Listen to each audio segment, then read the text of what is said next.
So guys, mag-comment lang kayo dahil may bago akong ipo-post ngayon. So abangan nyo yun. And dapat naka-like and share ka. Bye-bye. Yung sa ano ba yun? Yung Sakura School. Sabihin nyo kung anong example. Ang hair niya. Ma'am. Ay, sabihin nyo, sir, the blue hair bully me. Yun guys. Bas, ito.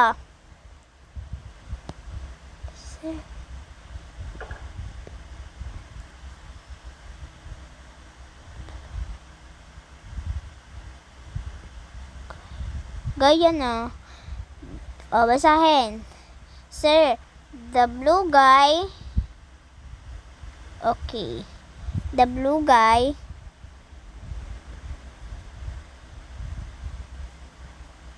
bully me. Tapos may comment kayong ganyan na iyak. Diba? So, ganun lang guys. Follow and like and share. Bye-bye.